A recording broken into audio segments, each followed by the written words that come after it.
The transport shuttle touched down on Platform 7 with a soft hiss. Jiho stepped out into the massive hangar bay, his simple gray uniform marking him as a new student. Around him, aliens of every shape and size moved with purpose. Some walked on 2 legs like him, others on 4 or 6. Some floated. Some slithered. The diversity was overwhelming. He adjusted his bag on his shoulder and followed the glowing path markers toward the registration hall. Other students stared at him as he passed. He could hear their whispered conversations, though his translator implant struggled with some of the more exotic languages. Is that a human? I heard they have no natural defenses at all. Soft skin, weak bones, no venom. Why would they even accept one here? Jiho kept his expression neutral. He had expected this. The Galactic Military Academy only accepted the best warriors from across known space. Humans had only joined the galactic community 3 years ago. He was the first of his kind to attend. The registration hall was enormous, with ceilings that stretched up at least 50 meters. Behind the desk sat a being that looked like a combination of an octopus and a tree. Its tentacles moved across multiple screens at once. Name? It asked without looking up. Jiho. From Earth. The tentacles paused. Several of its eyes swiveled to look at him. The human. Yes. You are assigned to Combat Training Group Theta. Barracks 12. Room 47. Commander Vextar will be your primary instructor. Orientation begins in 1 hour in the central arena. Do not be late. Jiho took his identification chip and found his way to the barracks. The room was small but functional. A bed, a desk, a storage locker, and a window that looked out over the training fields. He unpacked quickly, placing a photo of his family on the desk. His younger sister smiled at him from the image, holding their old dog, Barum. I miss you guys already, he said quietly to the photo. A knock on the door interrupted his thoughts. He opened it to find 2 aliens standing there. One was female, her body made of what looked like living crystal that refracted light into rainbows. The other was male, shorter but broader, his body covered in thick armor plating that seemed to be part of his actual skin. I am Mirai, the crystalline being said. Her voice had a musical quality. This is Doyen. We are also in Combat Training Group Theta. We wanted to meet you before orientation. Nice to meet you, Jiho said, stepping aside. Want to come in? They entered, looking around his small room with curiosity. Doyen's heavy footsteps made the floor vibrate slightly. We have never met a human before, Mirai said. Your species is very new to the academy. What are your combat specializations? I don't really have one yet, Jiho admitted. On Earth, I trained in several martial arts and spent time in my planet's military. But I know that is probably nothing compared to what you study here. Doyen made a sound like grinding stones, which the translator interpreted as laughter. At least you are honest. Many new students pretend to be more skilled than they are. It does not end well for them. The academy is not gentle with the weak. Are humans naturally weak? Mirai asked. It was not said with cruelty, just curiosity. We studied your species briefly. You have no armor, no natural weapons, no venom or claws. Your strength is below average for your size. How did your species survive long enough to develop technology? Jiho smiled. We are good at adapting. And we are persistent. We might not be the strongest or fastest, but we do not give up easily. That is admirable, Mirai said. But here at the academy, admirable is not always enough. You will need to be careful. Some students do not react well to those they perceive as weak, and some instructors actively try to drive out students they think do not belong. I appreciate the warning, Jiho said. They talked for a few more minutes before leaving to prepare for orientation. Jiho finished unpacking and then made his way to the central arena. The space was vast, easily large enough to hold 10,000 beings. Thousands of students were already gathering, organized by their training groups. He found Group Theta and stood at the back. The students around him kept their distance, leaving a notable gap in the crowd. He tried not to let it bother him. A massive figure entered the arena and the crowd fell silent. Commander Vextar was at least 4 meters tall, with reptilian features and scales that looked harder than steel. His eyes were cold and calculating as they swept across the assembled students. Welcome to the Galactic Military Academy. Vextar's voice boomed across the arena. You are here because your worlds believe you have potential. But potential means nothing. Results are all that matter. Over the next year, you will be tested in combat, strategy, survival, and leadership. Many of you will fail. Some of you will be injured. A few of you may die. The casual mention of death made some students shift uncomfortably. Jiho remained still. The galaxy is not kind to the weak, Vextar continued. Our enemies do not care about your feelings or your excuses. They care only about victory. We will forge you into warriors worthy of defending your worlds, or we will break you trying. There is no middle ground. Vextar's eyes scanned the crowd and stopped on Jiho. The commander stared at him for a long moment, his expression unreadable. I see we have a human among us this year, Vextar said. Interesting. I have read about your species. You come from a world with comfortable gravity, moderate climate, and no major predators. You are physically unremarkable in every measurable way. I am curious to see how long you will last. Jiho met the commander's gaze but said nothing. He had learned long ago that responding to provocation usually made things worse. Training begins at dawn tomorrow, Vextar said, addressing the whole group again.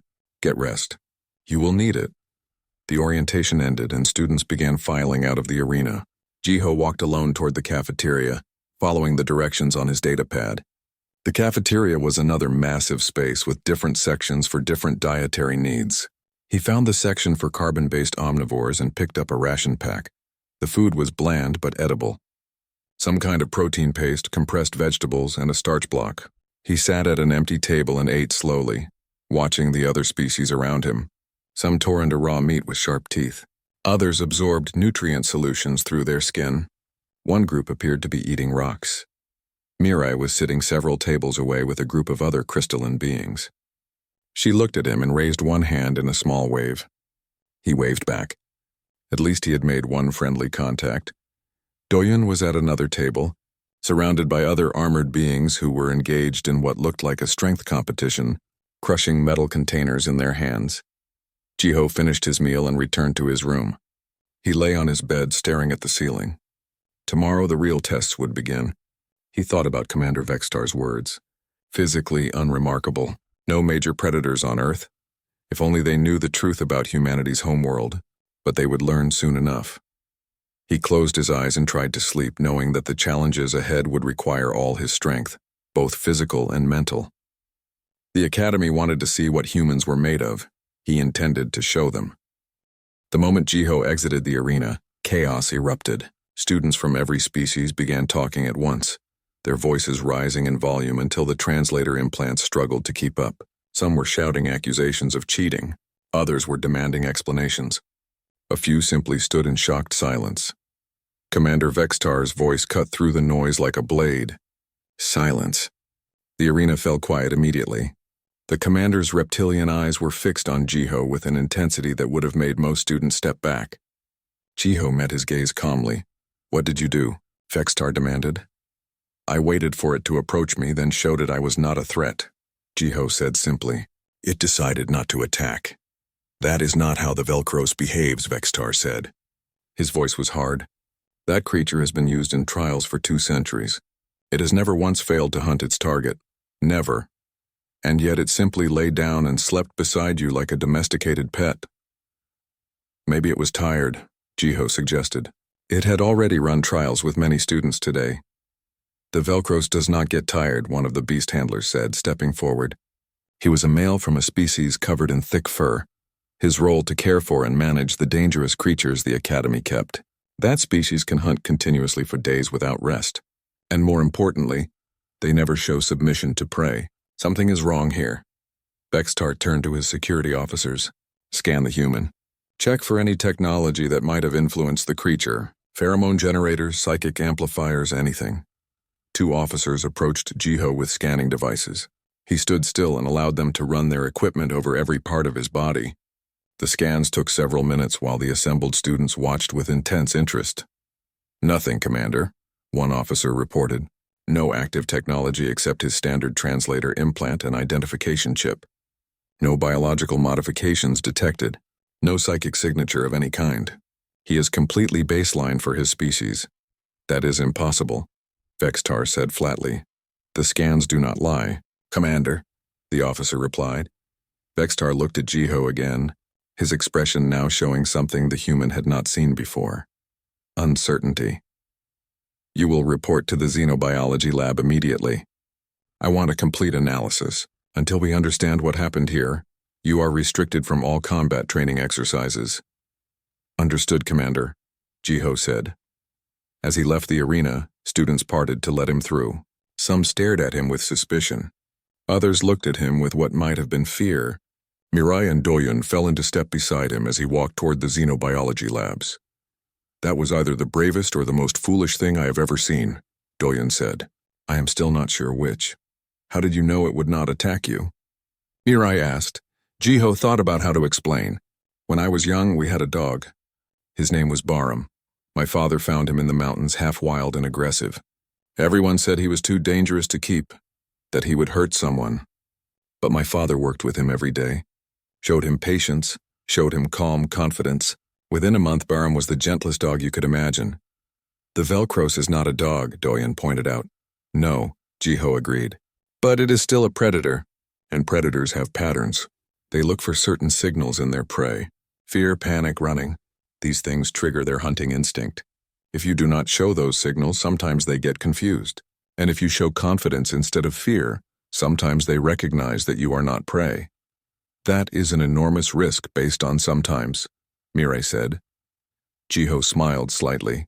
I never said it was not risky, but I read everything I could about the Velcros before today. I knew it was intelligent.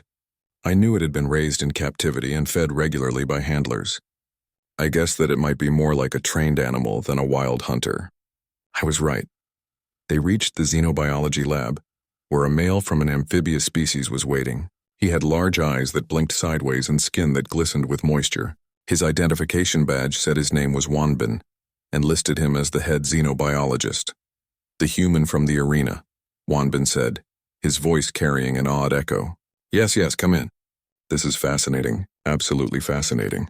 The lab was filled with equipment Jiho did not recognize. Screens displayed data in languages he could not read. Wanbin guided him to an examination platform and began attaching sensors. I have been studying the arena footage, Wanbin said as he worked.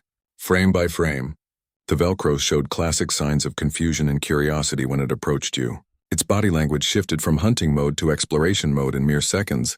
I have never seen anything like it in all my years studying predator behavior. Maybe it just was not hungry, Jiho offered. The Velcros does not hunt only when hungry, Wanbin said. It hunts because it is a predator.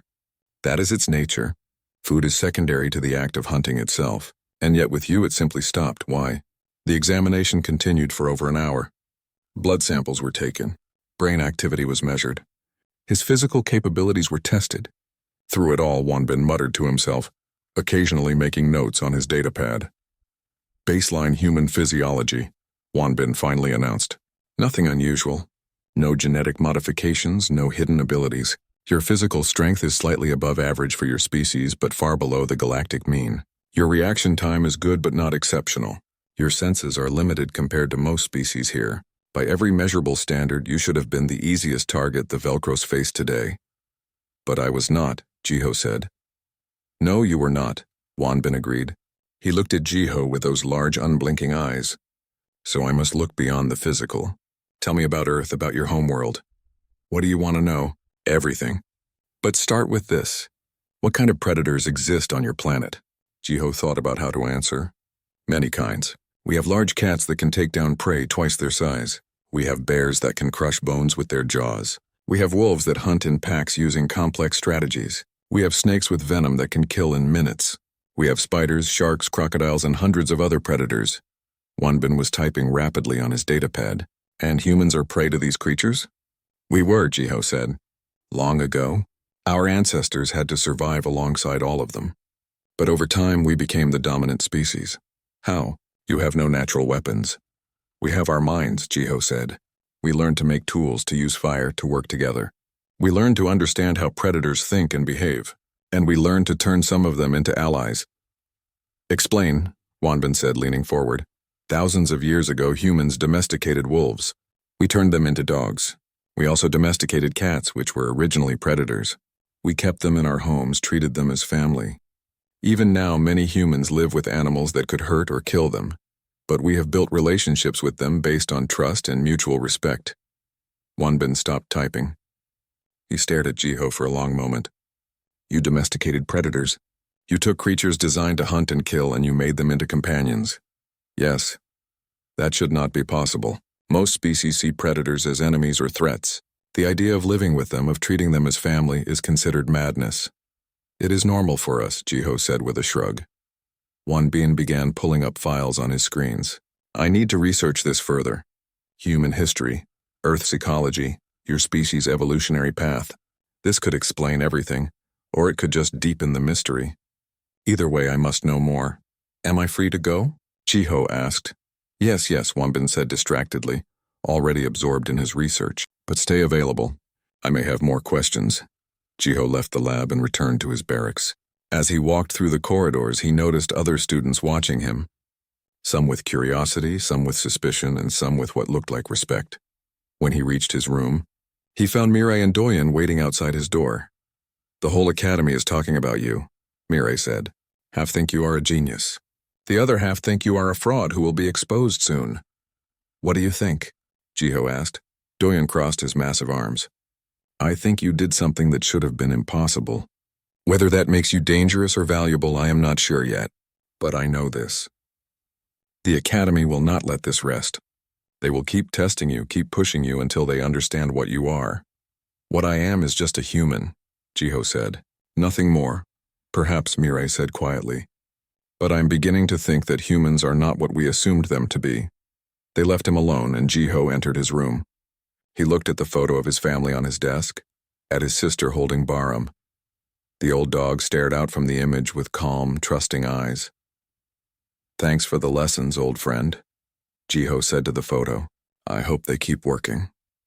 He lay down on his bed knowing that tomorrow would bring new challenges. The Academy wanted to understand him, but he was not sure they were ready for the truth about humanity. 3 weeks had passed since orientation, and Jiho had settled into the brutal routine of academy life. Every morning began before dawn with physical training that pushed every species to their limits. Combat drills followed, then strategy sessions, then survival exercises. The instructors showed no mercy, and students who could not keep up were quickly removed from the program. Jiho had surprised many by keeping pace. He was not the strongest or the fastest, but he learned quickly and never gave up. When other students failed an obstacle course on their first try and had to repeat it 5 times, Jiho studied their mistakes and usually passed on his second or third attempt. His persistence was becoming noticed, though not always in positive ways.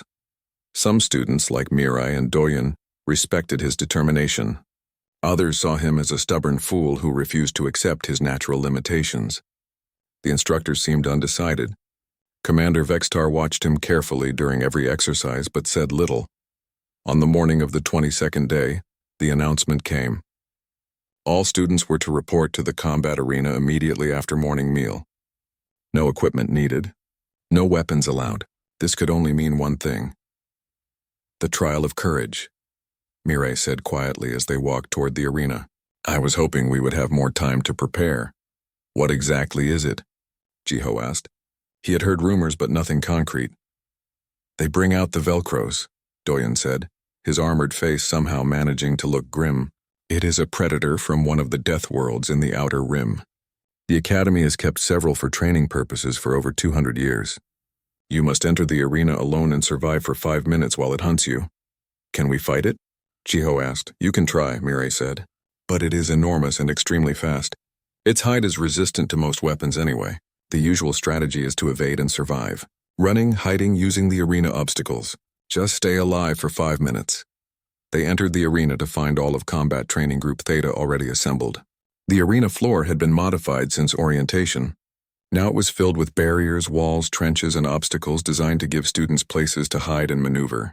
In the center was a large reinforced gate. Behind that gate, something was moving. Jiho could hear heavy breathing and the scrape of claws on metal. Commander Vextar stood on an elevated platform overlooking the arena. The trial of courage is a tradition older than most of your civilizations. It separates warriors from cowards. You will face the Velcros alone. 5 minutes. If you survive, you pass. If you attempt to leave the arena before time expires, you fail and are expelled. If you are severely injured, emergency force fields will extract you, but you also fail and are expelled. Medical teams are standing by. He gestured to the gate. The Velcros is a perfect predator, fast, strong, intelligent, and ruthless. It has participated in this trial thousands of times. It knows every trick students try. Your only advantages are your mind and the arena terrain. Use them wisely. The first student was called. His name was Crix, a male from an insectoid species. He had exoskeleton armor and could move incredibly fast. He entered the arena with confidence. The gate opened. The Velcros emerged. Jiho felt his breath catch. The creature was massive, easily the size of a small shuttlecraft. It walked on 6 powerful legs, each ending in claws that looked like they could tear through steel. Its body was covered in dark scales that seemed to absorb light. 3 rows of teeth filled a mouth large enough to swallow a human whole. But the eyes were what caught Jiho's attention. They were intelligent, calculating, and absolutely focused on Crix. The trial began. Crix used his speed to dart behind barriers, trying to stay ahead of the beast. For 90 seconds it worked. Then the Velcros anticipated his next move and was waiting for him. One massive paw swept out faster than seemed possible for something that large. Crix was launched across the arena. Emergency force fields activated instantly, catching him before he hit the wall and teleporting him to the medical area. Failure, Vextar announced. Next student. The trials continued. Most students lasted between 1 and 3 minutes. A few made it to 4. None reached 5 minutes. A female student named Hyeji from an aquatic species used natural camouflage abilities to hide and barely made it to the 5-minute mark by staying perfectly still behind a barrier while the Velcros searched for her. She passed but looked traumatized. Doyun was called next. He entered the arena with determination. His natural armor, his best defense. When the Velcros charged, he did not run. Instead, he met it head-on, using his strength to brace against its attacks. The creature's claws sparked off his armored hide. He fought aggressively, forcing the beast to actually work for its prey. When the 5 minutes ended, both Doyun and the Velcros looked angry that the fight was stopping. He exited to respectful silence from the other students. Mireille went next. She created crystalline barriers that the Velcros had to smash through, buying her precious seconds. She moved strategically, always keeping obstacles between herself and the predator. Her barriers shattered one by one, and she took several cuts from flying debris, but she made it to 5 minutes. She exited bleeding from multiple small wounds, but victorious. More students went. More failed than passed. The Velcros never seemed to tire. If anything, it seemed to be enjoying itself. Finally, Vextar looked at his list and his eyes found Jiho. The human. You are next. The arena fell quiet. Students who had been talking among themselves stopped. Even those who had already completed the trial moved closer to watch. Jiho walked down to the arena entrance. His heart was pounding, but he kept his breathing steady. Mireille and Doyun both looked worried. Remember to keep moving, Mireille called out. Do not let it corner you. Jiho nodded and entered the arena. The gate closed behind him with a solid clang. He walked to the center, looking around at the obstacles. Then he looked at the reinforced gate where the Velcros waited. The gate opened. The creature emerged slowly this time, as if it already knew this would not be a challenge. It had faced dozens of students today. This small, soft thing without armor or natural weapons would be easy. The Velcros fixed its eyes on Jiho. The human stood still, not moving toward cover. Several students gasped. What was he doing? The beast began to move forward, its gait smooth and predatory. It circled slightly, analyzing. Jiho turned to keep facing it, but did not retreat. His posture was relaxed, not tense. His hands hung loosely at his sides. The Velcros picked up speed, moving from a walk to a trot to a full charge. It covered the distance in seconds, claws extended, mouth opening to reveal those terrible teeth. Students screamed warnings. Commander Vextar leaned forward, his hand moving toward the emergency extraction controls. The Velcros was 3 meters away. 2 meters, 1 meter, and then it stopped. The massive creature skidded to a halt right in front of Jiho, its claws digging furrows in the arena floor. Its head lowered, bringing its eyes level with the human. They stared at each other. Jiho did not flinch. He did not run. He simply stood there, maintaining eye contact with a predator that could kill him in an instant. The Velcros made a sound, something between a growl and a confused rumble. It circled Jiho slowly, sniffing the air. Its body language had changed. The aggressive hunting posture was gone, replaced by something else. Curiosity? Confusion? Jiho slowly lowered himself to one knee. The movement was smooth and deliberate. He extended one hand, palm up, fingers relaxed. "Easy," he said softly. The translator did not bother converting the word, recognizing it as meaningless in this context. But his tone was calm, soothing, like someone talking to a nervous animal. The Velcro stopped circling. Its massive head tilted to one side. It leaned forward, nostrils flaring as it sniffed Jiho's extended hand. The entire arena held its breath. The beast's tongue emerged, long and dark, and licked Jiho's palm once. Then it made a decision. The Velcros lowered its body to the ground and lay down, its enormous bulk settling with a heavy sound. It turned its head and rested it on the arena floor, all 6 eyes closing slowly. Within moments, the most dangerous predator in the Academy's arsenal was asleep next to the human. Jiho remained kneeling beside it, one hand resting gently on its scaled hide. He looked up at Commander Vextar and the watching students with an expression of calm patience. The silence in the arena was absolute. No one moved. No one spoke. They simply stared at the impossible scene before them. The timer continued counting down. 4 minutes. 5 minutes. The alarm sounded to signal the end of the trial. Jiho stood up slowly and walked toward the exit. Behind him, the Velcros remained sleeping peacefully on the arena floor. 5 days had passed since the trial. Jiho remained restricted from combat exercises while Wanbin conducted his research. The Academy had descended into camps. Some students treated Jiho like a celebrity, asking him questions and wanting to train with him. Others avoided him entirely, convinced he had somehow cheated. The instructors watched him constantly, waiting for him to reveal whatever secret they believed he was hiding.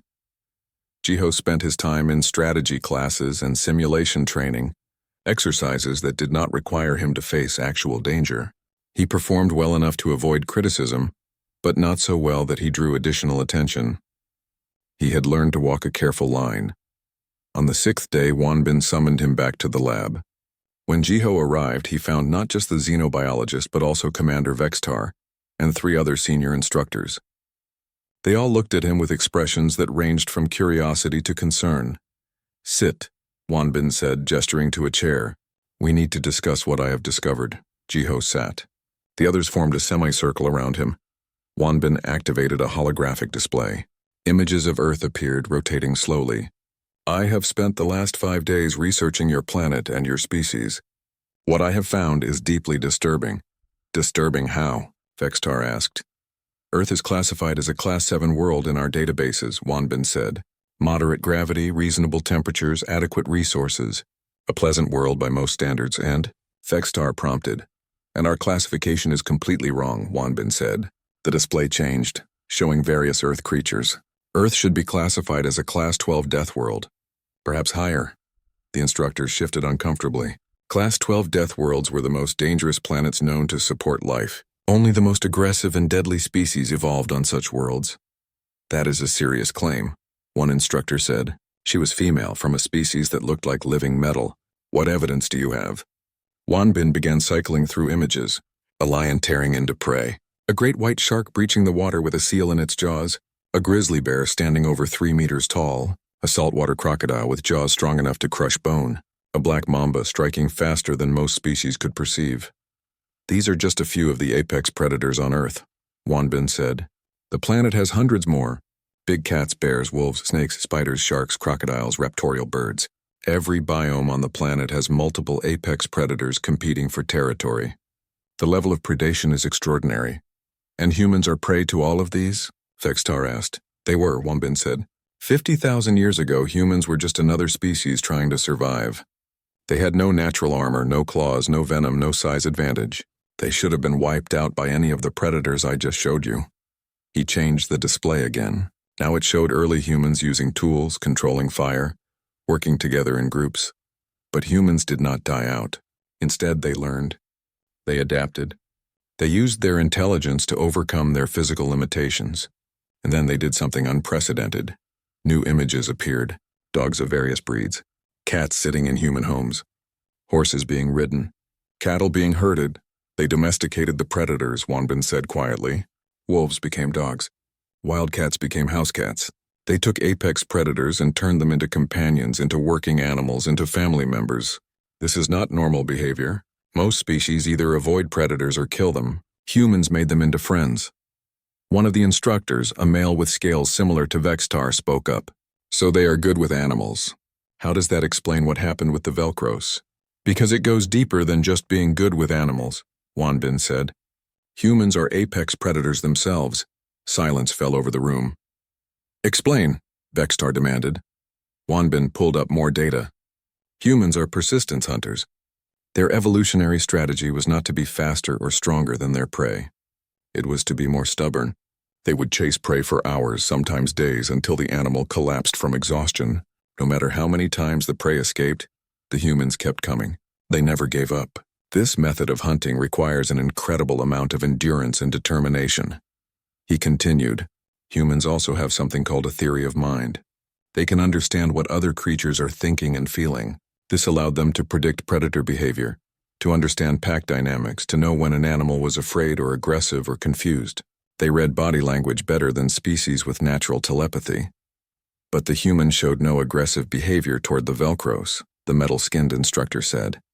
Exactly, Wanbin said, because human dominance is not about aggression. It is about confidence and control. When Jiho stood before the Velcros without fear, the creature recognized something in him. Not prey, not a threat, but something else entirely. Something that claimed dominance through absolute certainty rather than violence. Vextar looked at Jiho. Is this true? Jiho considered his words carefully. I grew up around animals. I learned that most creatures do not want to fight if they do not have to. Fighting means risk of injury. Predators are actually quite cautious when they encounter something they do not understand. If you show fear, you trigger their hunting instinct. But if you show calm confidence, like you belong there and have every right to be there, many predators will back down or at least hesitate. The Velcros did more than hesitate, Vexitar said. It submitted to you. It recognized pack hierarchy, Jiho said. On Earth, wolves and dogs live in packs with clear leadership. The pack leader does not always fight to maintain position. Often it is about attitude and presence. The Velcros saw that I was not afraid, was not challenging it, but also was not backing down. In pack terms, I was showing alpha behavior. The Velcros decided I was the leader and it should follow. This is insane, the metal-skinned instructor said.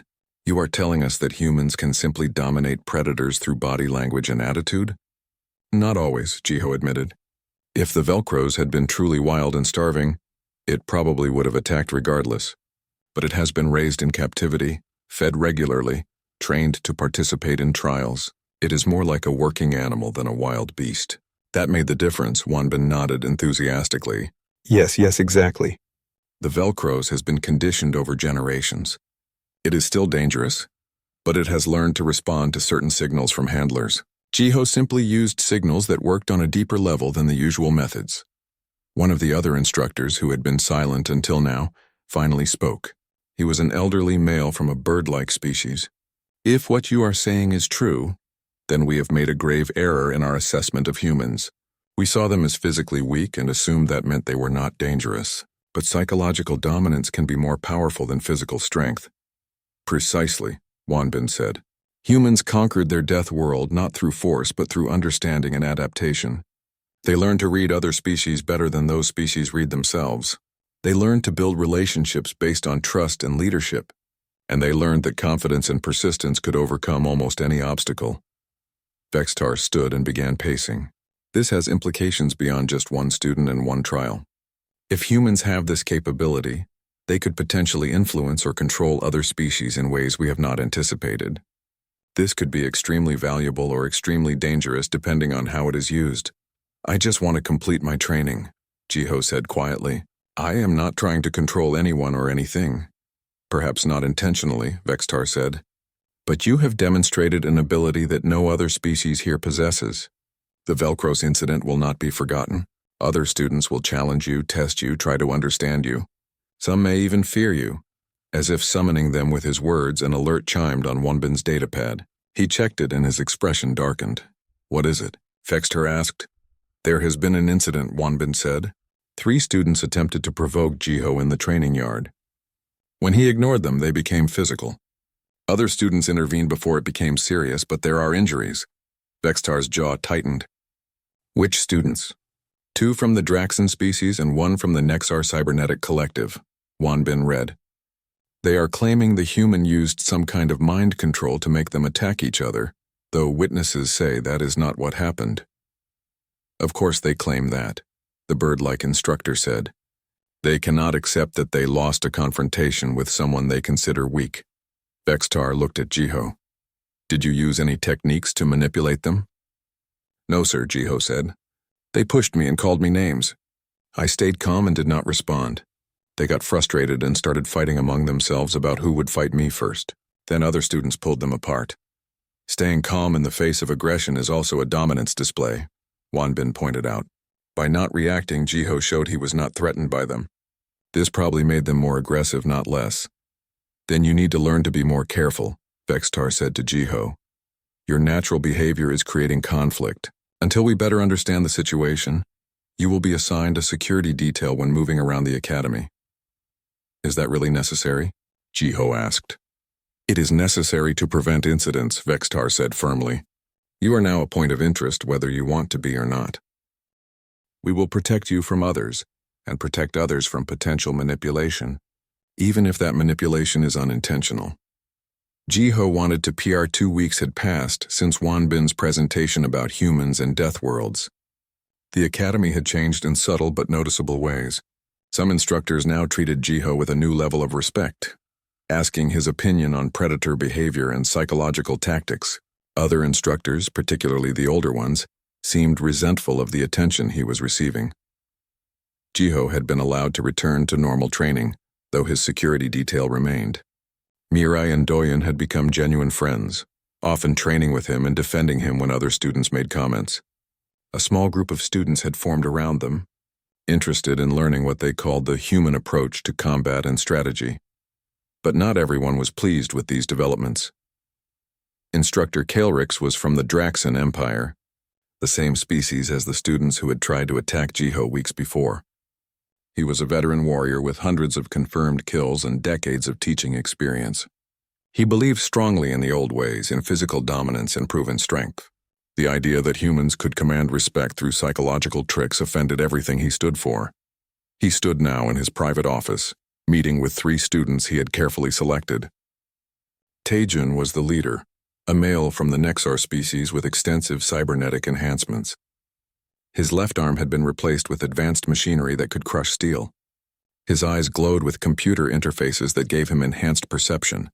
The other 2 were Hyun and Jiwoo, both males from warrior cultures who had been humiliated by their poor performance in recent exercises.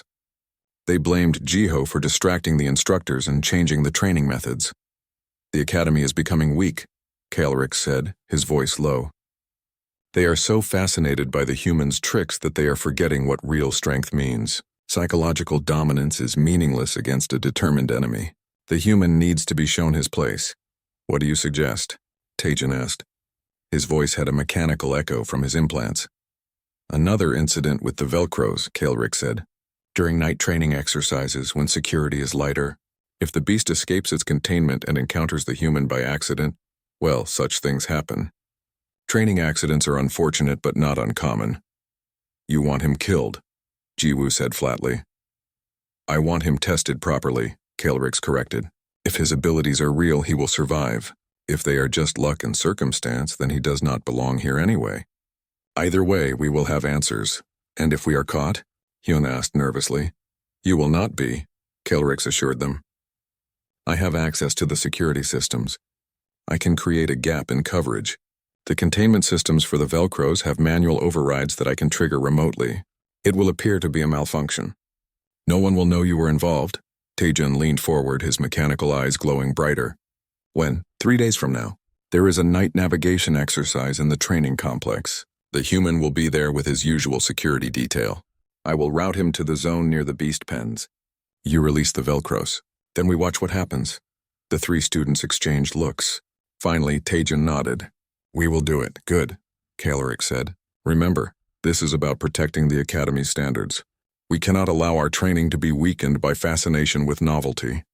The meeting ended and the students left through separate exits to avoid being seen together.